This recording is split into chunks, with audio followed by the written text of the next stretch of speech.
The suicide room. That's what they call room 733. As if I didn't have enough to worry about on my first day as a freshman. We had assigned to dorm room 734, which, it turns out, wasn't one of the nice add-on rooms in the South Hall. No, we'd found ourselves in the older wing of the building on the 7th floor. I wasn't too bummed out, though. At least they honored my request to room me with my best friend. Lydia and I spent most of the morning moving ourselves in. By the time our resident advisor came, I was taping up posters and Lydia was reading. "Hi girls, I'm Beth," chirped the bubbly blonde as she bounced into our room. "I'll be your RA this year." "Hi," I nodded at her. "Wow, you girls work really fast," she said, taking in our made beds and hung up clothes. Beth picked up a drawing of Cthulhu that Lydia had done over the summer. She turned it sideways, studying it. "Is this the Kraken from the Pirates of the Caribbean?"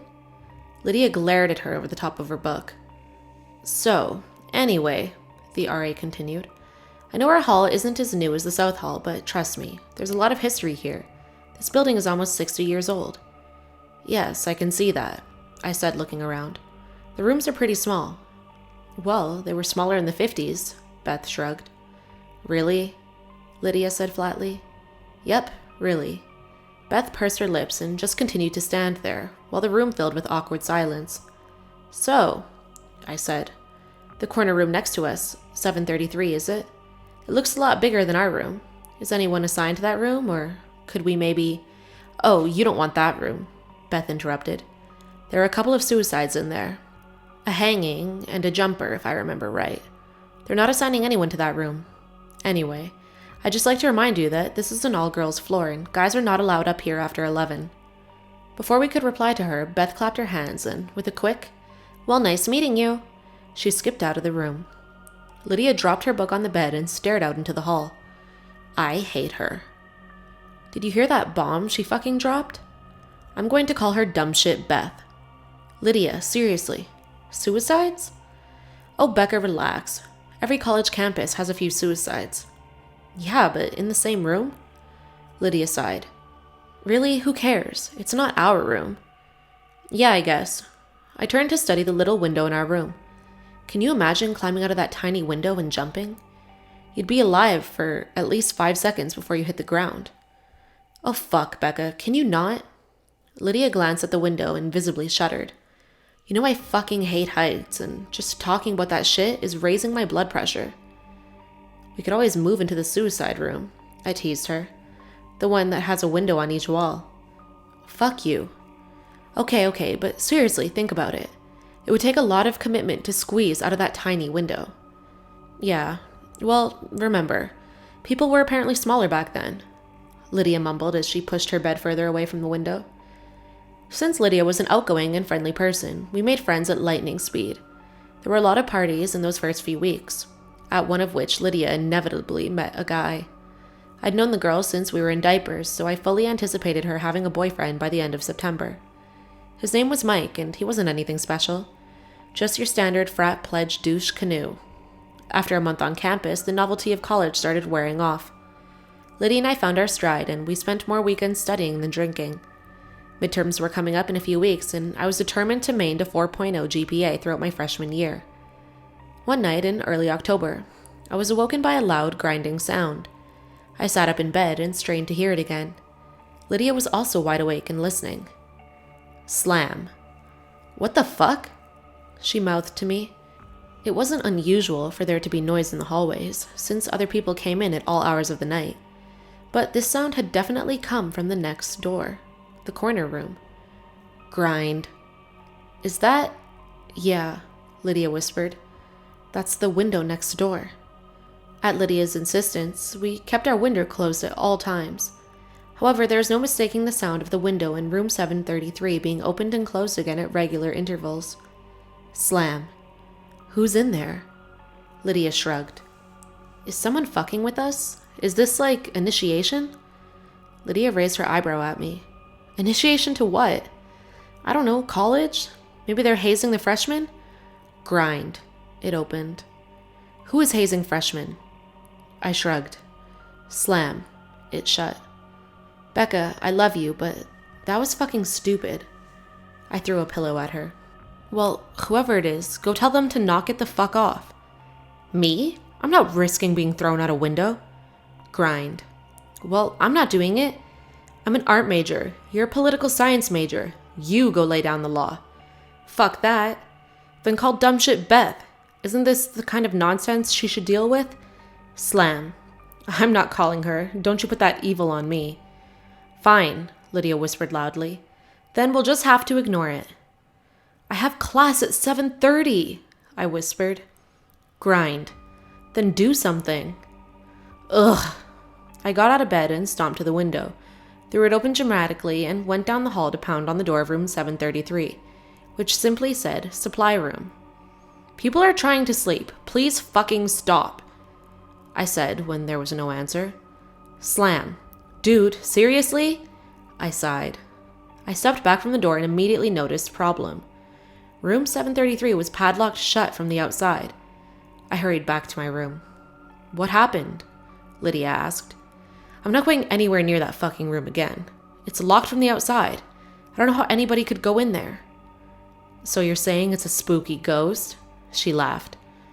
No, I'm saying that there's creepy shit going on inside a room colloquially called the suicide room. Lydia scoffed and rolled back over to go back to sleep. You should have been a drama major. We didn't hear the window next door again that night, but the next morning you could clearly see from the outside that both windows in the corner room were now wide open. I watched the windows on room 733 for an entire week, but they remained open. Occasionally at night, I thought I could hear noise next door, like marbles dropping and rolling across the floor. Since it never woke Lydia up, I didn't bother saying anything. One afternoon, I was alone in the dorm editing notes on my laptop. I had my headphones in, but the music wasn't loud enough to cover the noise of someone knocking on the door. Come in, I said without looking up from the screen. A moment went by, and then I heard the knocking again. I jerked my earbuds out and slammed my laptop closed. I turned around. Come... What the fuck? The door to the hallway was wide open. I left it open on purpose since Ian, a junior I was dating, was supposed to be stopping by. I heard the knocking again from behind me and literally jumped out of my chair. It had come from the other side of the room. The closet door. It was the closet that shared a wall with room 733. Lydia, you're not fucking funny. Nothing. Lydia, I swear to God, I will punch you in your face. Silence. I walked over to the closet door and grasped the handle. Lydia, you're fucking... A fucking what? Her voice came from the doorway behind me. I let go of the doorknob and stumbled back, wide-eyed. Lydia threw her stuff on the bed and turned to me, crossing her arms. I'm a fucking what? I thought you were hiding in the closet, I said lamely. What? Why? Because someone was knocking on the door. Jesus, Becca. Lydia rubbed her forehead and walked over to the closet, throwing the door open. There was nothing there but clothes and boxes. She made a swipe of her arm as if to say, what now? I swear, Becca, there's no one here. I know what I heard. We glared at each other until our little standoff was interrupted by the timely arrival of Ian. He immediately sensed the tension in the room. Hi, ladies. What's new? I gave my roommate a hostile look. There's strange shit going on in the room next door. But that's not new. Which room? 735 or the empty one? The empty one, Lydia emphasized. 733? Yeah, I'm not surprised. That's the suicide room. Right? We heard about the deaths. I sat down on my bed. Yeah, it's pretty fucked up. 3 suicides all in one dorm room. 3? Lydia raised her eyebrow. We were told that there were 2. Well, there were a couple people in the 70s and then some guy about 10 years ago. He jumped out the window. Lydia and I both shuddered. Although she was much worse. We were both terrified of heights. A falling death was the worst thing I could think of. I will admit that 3 suicides in the same room is fucking disturbing, Lydia said in an apologetic tone. Yeah, I heard there's something in that room, Ian said. Like what? No one knows, but every year someone has a new theory. Usually right around Halloween, something gets published in the campus paper. Whatever is in there, though, it ain't friendly. So has anyone ever killed themselves in the neighboring rooms, like this one? Nah, just 733. Honestly, I was surprised when I heard that they were opening the North Hall this year. They told us that we were the biggest incoming freshman class in 20 years. I said absent-mindedly. Yeah, I heard that too. You know you could request a room change. Ian sat down on the bed next to me. I leaned against his shoulder. Yeah, but they wouldn't keep us together, Lydia cut in. Becca and I have been best friends for 15 years. We can't room with other people. So we should just keep living here, next to Satan? I glanced at the closet door again. Lydia shrugged. At least we'll have some stories to tell after graduation. These aren't the kind of stories I want to tell. A few days later, Lydia began to believe my closet story. I woke up in the middle of the night to the sound of someone whispering. I looked over at Lydia, who was already staring at me with wide eyes. She slowly brought a finger to her lips. I listened intently, trying to hear what the voice was saying and where it was coming from, but I couldn't even understand one word. I got out of my bed and tiptoed over to Lydia's. The whispering was definitely louder over there, but then she shared a wall with room 733. I listened harder. Never taken mouths of fools. What the hell? Lydia leaned over and put her ear to the wall. The whisper suddenly stopped and I leaned closer. Suddenly, there was a loud bang from the other side. Lydia immediately recoiled and clutched her ear in pain. Someone was in there. Suddenly, more angry than scared, I again threw open our door and stomped over to the supposedly empty supply room.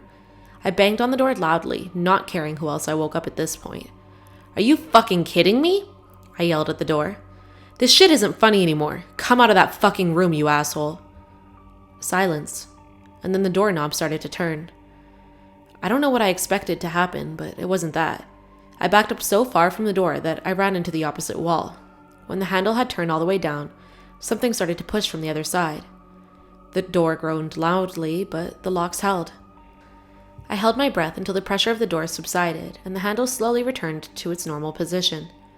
I noticed Lydia peeking her head out of the room. She held her hands as if to say, "What happened?" "Someone thinks they're funny," I answered her out loud.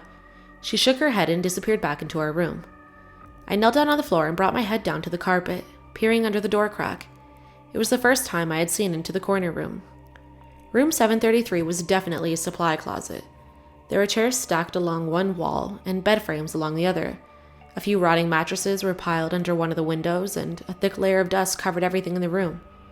The windows were absolutely huge, which was something you really couldn't tell by looking up at the building. They were always open, and I could definitely see how someone could easily climb through them and outside to the edge. The room didn't look like it had been disturbed in a couple decades, which sent a shudder racking through my body. The moonlight, which had been providing enough light to see into the room, suddenly vanished, and I saw only pitch black inside. I blinked rapidly, trying to adjust my night vision. I squeezed my eyes shut, and when I opened them, a large yellow eye was looking back at me, only a few inches away from my face on the other side of the door. I screamed and woke up half of the dorm. There was no denying that things were escalating. The next morning, Lydia and I put in our dorm change requests with resident services and hoped for the best. In the meantime, we agreed we would never be alone in our dorm room at night. Either we spent the night at home, or neither of us did. We started spending most nights with our respective boyfriends. I told Ian everything that had happened, and he suggested maybe I talk to the campus paranormal society. I hesitantly made an appointment, and Lydia and I met with a small, cleanly dressed kid named Craig, and 4 of his colleagues the following Tuesday.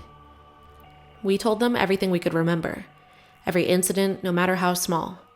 Craig and the 4 other members of the paranormal society sat quietly and took notes for half an hour.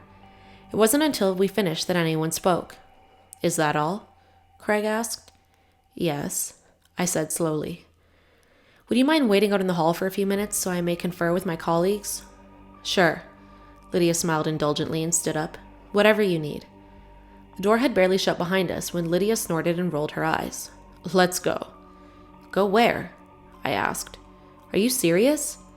"Lydia, come on, we need help. I am freaking out. We hadn't stayed one night in our dorm since Thursday, so this isn't something we can just brush off." "Okay," she threw her hands up. "Let's hear what they have to say, and then we can go over to resident services and check our move requests." We loitered in the hallway for another 15 minutes before Craig came out and asked us to come back and take a seat. With all the pomp and circumstance of a meeting parliament, Craig cleared his throat and made his diagnosis. "What you're dealing with, ladies, is a very angry ghost." "Is that your professional opinion, Craig?" Lydia said. I shot her a look. Yes, he stuttered. "A vengeful spirit." "A spirit?" I asked. I very much doubted that that's what we were dealing with. Yes, answered one of the not Craigs. That's a ghost to the layperson. Jesus Christ. Lydia groaned and rubbed her temples.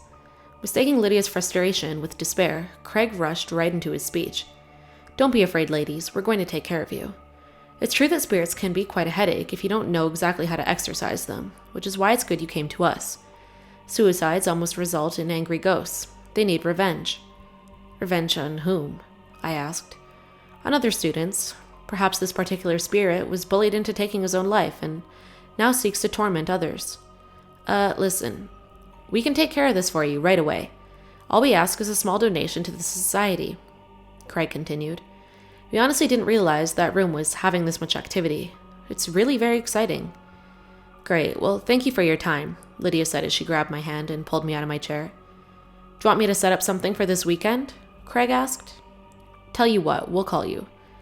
Lydia hurried me out of the room, wearing a weary look, and we didn't speak again until we were almost at the admin building. That was a waste of time, she said. Look, I'm not disagreeing with you, but Becca, tell me you didn't honestly buy into that. So you don't think it's I was having trouble even saying the word. It sounded so ridiculous. Ghost?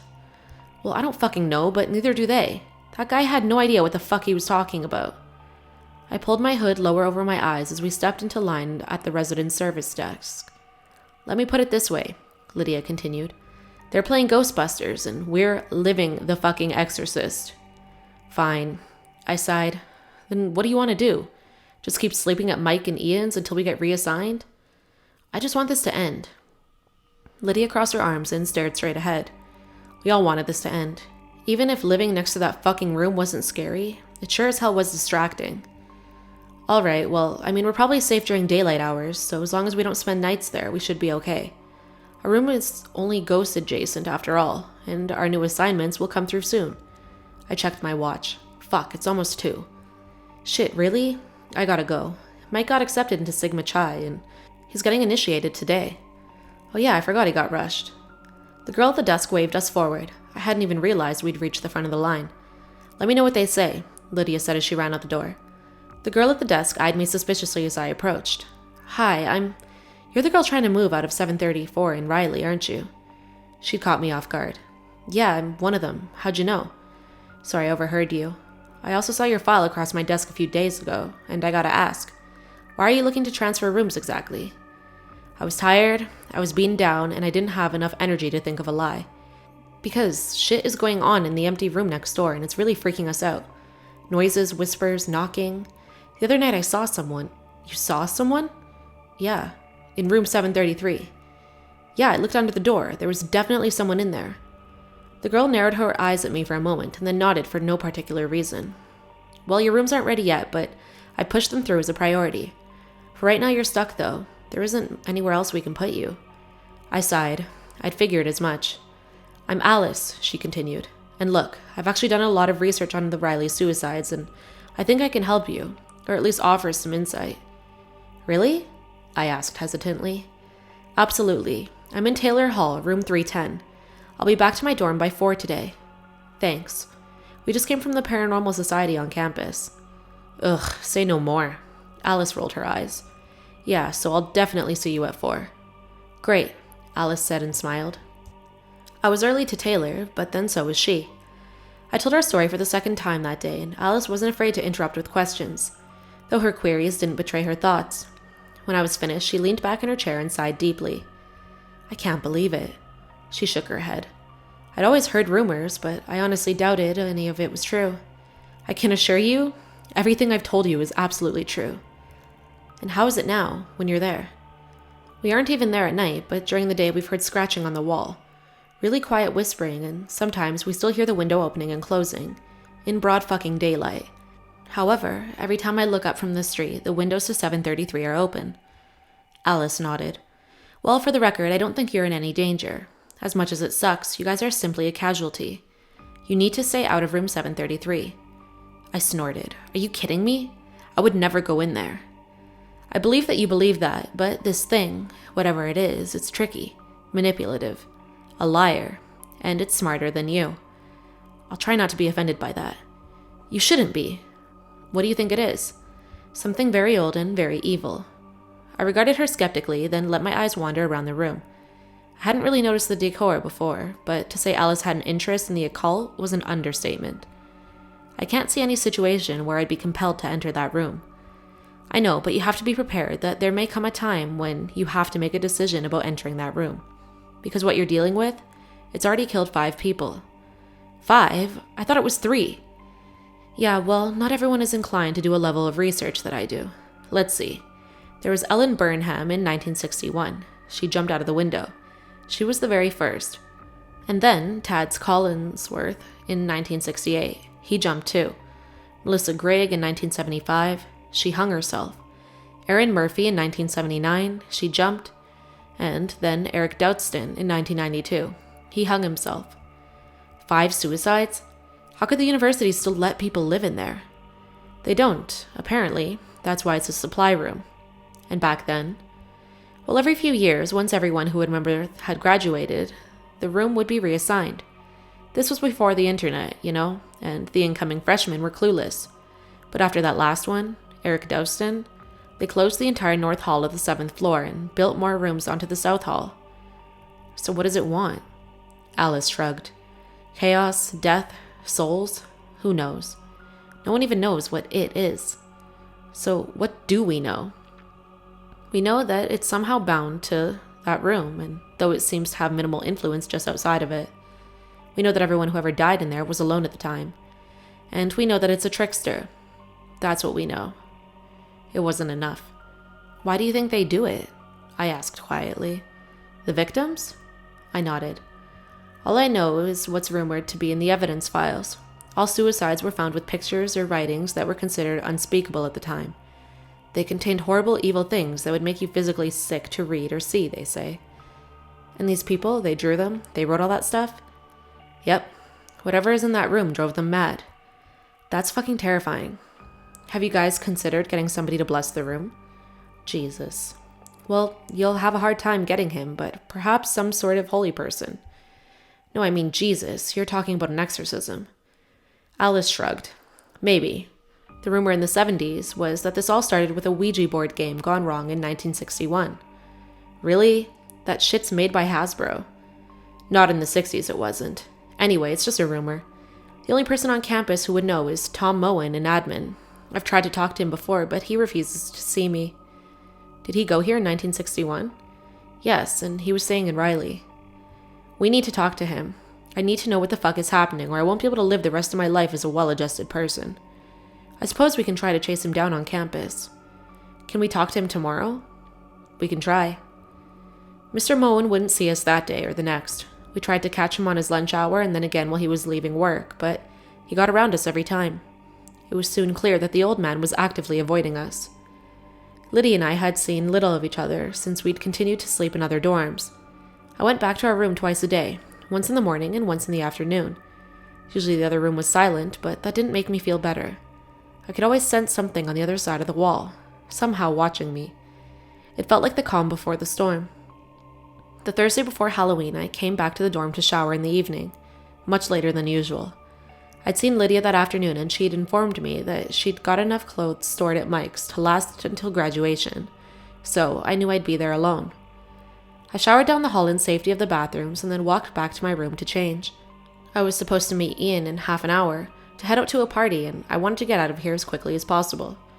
Since the silence was unnerving to me, I threw my iPod on the docking station and turned up AC/DC. I got dressed, then stood in front of the mirror to dry my hair. I flipped my head over and blow-dried upside down to try and give my hair some more volume. When I flipped my head back up and shut off the blow-dryer, I immediately noticed the silence in the room. But that wasn't all I noticed. I wasn't in my dorm anymore. Behind me was reflected the dusty bed frames and large open windows of room 733. I spun around to panic to find that I was actually standing in my own room. I looked back at the mirror to see that 733 still reflected there. A slight movement behind me was all it took to make me run.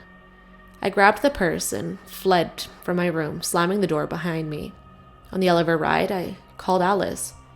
I can't do it anymore, I said when she picked up. I can't go back into that room. I can't ever go back. What happened? I told her. Jesus, what do you want to do? She asked. I need to talk to someone who knows what the fuck is going on. Is Tom Moen the only person who was here in 1961? The only one I know of. Maybe we can get him on his way tomorrow morning? We'll just corner him and refuse to move until he tells us something. He comes in at 6:30 according to the schedule I have. Do you want to meet me outside the Starbucks in the atrium? Fuck yeah, I do, but I have class at 7:30, but I'll blow it off. Okay, see you then. I wasn't usually much for parties, but I was glad I was going to one that night. As soon as we got there, I asked Ian to get me a drink. Since I wasn't usually much of a drinker, he gave me a raised eyebrow. I gave him a brief synopsis of what had happened earlier, hoping he wouldn't think I was crazy. Ian made me a scotch and coke. It was the first of many. Around midnight, I went to have a cigarette and checked my phone. I had a voicemail left from Lydia at 11:04 p.m. Hey Becca, listen. I just had a huge fucking fight with Mike. I guess his frat decided that for Halloween this year, all the new brothers would have to spend the night in the suicide room, in our dorm. I just can't. I can't fucking take it. He knows what's been going on with us, and he still agreed to do this? He's now trying to convince me that Sigma Chi is behind all of the stuff going on in room 733, because they've been trying to drum up the buzz for the Halloween deal. I hit end on my phone, threw it in my bag. No wonder Lydia was pissed. This was not good. Not good at all. I found Ian and asked him to take me home. I was suddenly very stressed, very tired, and very drunk. When the alarm clock went off at 6 a.m., it took everything I had to pull myself out of bed. I got dressed in the clothes I'd worn the night before and shuffled my way across campus to the atrium. Alice was already there with a black coffee in hand. I figured you'd need this, she laughed. How'd you know? Your text. I texted you last night? Yeah, at about 1. You told me about Sigma Chi. Oh God, yeah. I pushed my sunglasses higher up my nose and pulled my hood lower over my eyes. Those guys are idiots. Remember how I told you that it's crafty? Well, what if the point of messing with you was to make 733 provocative? You know, to seduce people into going inside. No one has been in that room for years. Can you imagine how hungry that thing is? Do you really think they're at risk? I asked as I sat down on the steps of the admin building. Yeah. In fact, the only thing they have going for them is that all the suicide victims were alone at the time of their deaths. So it'll be less powerful with all of them in there. Theoretically. We would know a lot more if we knew what it was. And we can't know what that is without knowing how it got there. And this is why we need Moen. What time is he supposed to be here? Actually, 20 minutes ago, Alice said grimly. It was another half hour before we reassigned ourselves to the fact that Mr. Moen had snuck around us, as usual. We went to the front office, hoping to beg for an appointment with him anyway. The woman at the admin desk regarded us coldly. Tom isn't coming in today. Or any other day for that matter. He quit yesterday. Looks like you won't be harassing him anymore. We weren't harassing him, I said. We just desperately needed to talk to him. We still do, added Alice. Well, you won't get any of his personal information from me, she had snided and walked away. What the fuck do we do now? I asked Alice. Without Tom Moen, there's nothing left to do. Alice, fuck. I can't go back to that room. Well, then I guess it's good that your transfers came through. They did? Yep, I got the notice when I checked my work email this morning. You're going to Morton and Lydia's going to Tinsley. Oh, thank God. I thought you'd be happy about that. I also convinced my boss not to assign anyone else to room 734.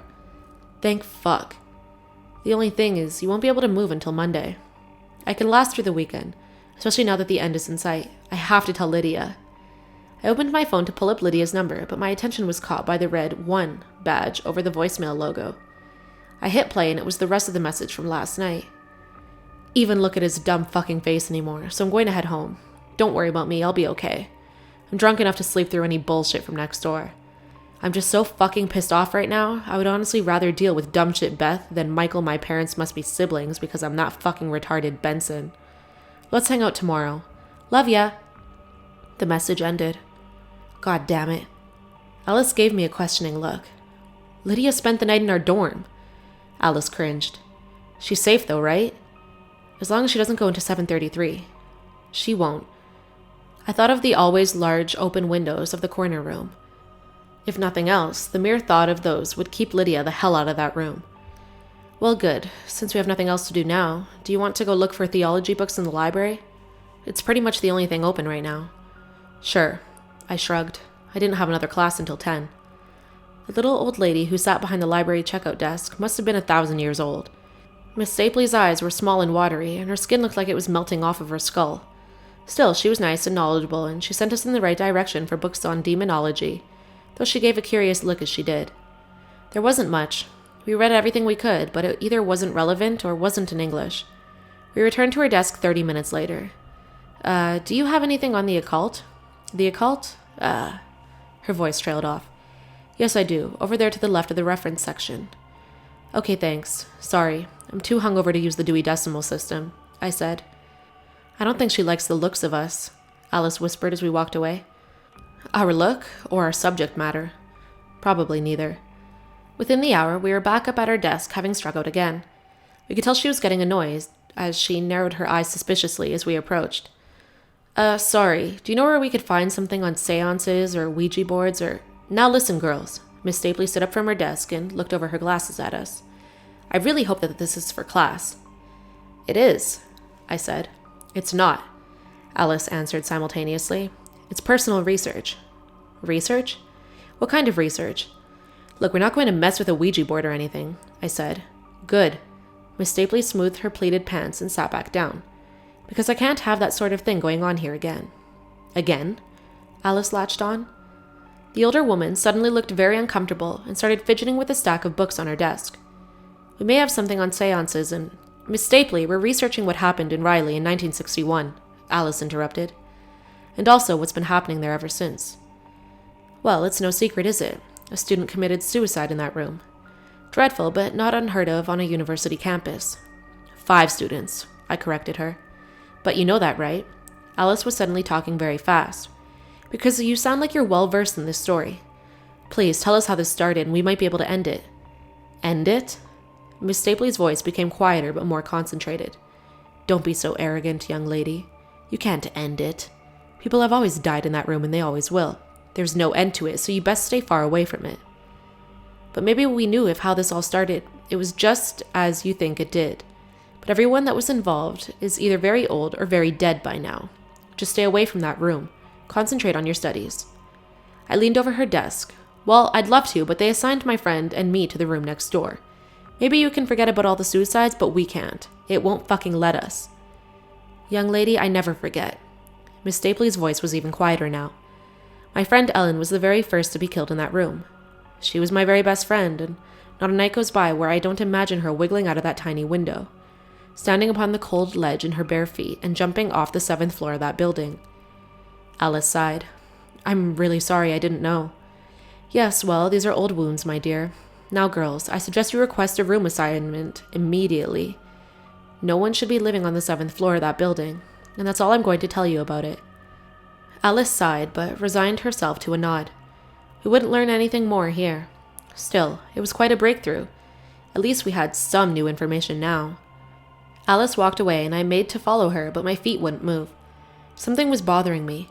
A small yet poignant word had been buried in Miss Stapley's story. A word that suddenly seemed very important. Miss Stapley, I asked the old tired woman at the desk, why did you refer to the windows in 733 as tiny? Because I've even seen those, and they're huge, like 5 feet tall. Dear, you're thinking of the corner room. That's the supply closet. Room 733 is next door to that. No, I stuttered. That's room 734. Yes, well it is now. When they built the additional rooms on the South Hall, they moved all the room numbers down. Oh my God. I suddenly felt very hot and dizzy. That sneaky fucker. Alice whispered next to me, her skin paling. Lydia. We took off across the campus at a dead run, witnessed only the few bleary-eyed students on their way to morning classes. When Riley came into view, I stumbled on the pavement as my blood turned to ice. From our vantage point, we could clearly see the windows of the corner room were closed. The first and only time I had ever seen that way. And the window to my room was open. We ran into the lobby, pushing past several latte-sipping, Ugg boot-wearing freshmen who had just gotten off the elevator. I hit 7 and watched the doors close more slowly than they ever had before. I leaned against the wall, trying to steady my breathing. Alice, how the fuck did this happen? I don't know. I don't fucking know. She's been there all night, Alice, in our room, alone. Alice shook her head but had nothing to say. When the doors finally opened on floor 7, we saw a quiet, deserted hallway. I ran toward my room with Alice right behind me. Rounding the corner, I threw open my door hoping it wasn't locked. And it wasn't. Lydia looked back at me, and for one breathless moment, a cruel glimmer of hope crossed over her tear-streaked face. But I was too late. The next second, she leaned forward so slightly and she was gone. She screamed the entire way down. Alice ran to the ledge where Lydia had just been while I stood motionless. She stuck her head out the window and looked down just as a different kind of screaming started back from the bottom floor. Alice closed her hand over her mouth and pulled her head back into the room as tears of shock ran down her ghost-white face. The screaming from the outside got louder as more people saw what remained of my best friend on the cold pavement. I leaned back against the dresser and slumped to the floor. A falling death. Lydia never wanted a falling death. I absent-mindedly picked up one of the pictures that were strewn all over the floor. It was a picture of Lydia's mother. She was dead. I picked up another picture. It was Lydia's baby sister. She was dead too. There were dozens of pictures just like that all over the floor. Lydia had been busy last night. As for the things depicted in them, I cannot tell you. Lydia was a talented artist, and I only saw a few before I got sick on the floor next to me. Alice was standing in the doorway yelling something down the hall. I don't know what she was saying because all I could hear was a high-pitched whine in the room. Suddenly, a piece of paper slipped out from under the crack of the closet and glided across the floor towards me. I picked it up and studied it for a moment. This was drawn by Lydia too, but it wasn't like the others. It was a picture of the closet from my exact vantage point. In the drawing, the door was cracked, and there was something looking back from the darkness. I put the paper down and studied the closet. The door was cracked open, just like the picture. I squinted my eyes and tried to see inside. Just as I started to distinguish the defined lines of a long face looking back at me, Alice pulled me to my feet. "We need to get out of here," I thought I heard her say. I never went back into that room. My parents moved my things, and I spent the rest of the semester in an apartment off campus. I transferred to an out-of-state school for my spring semester and finished my degree there. Every night, I dream of Lydia pulling herself through that tiny window, shimmying out onto the cold ledge, standing up and knowing that there's nothing between her body and the terrifying abyss in front of her. I watch her look down the 7 stories to the black pavement below and realize, though not accept, her terrible fate. I see the blind horror across her familiar features. I hear her wildly pounding heart, desperate, trying to race through every beat of life she would have lived, and knowing it only has mere seconds. I watch her look back at me, and I watch her fall. It has been 9 years since that night, and every fall semester for 9 years I've called resident services to see which dorms are open for new students' assignments. Riley is always open. The 7th floor is closed. This year, life and work got in the way, and I called much later than usual. I was put on hold immediately. "Resident services," a man finally answered. "Were you the one asking about the rooms open in Riley?" "Yes, that's me." "We are entirely filled up, and there's a waiting list for Riley, but, as it happens, you actually have great timing. I make no promises, but we may be able to get you in. We just got approval this morning." "Approval for what?" I said slowly. "We're opening up the 7th floor."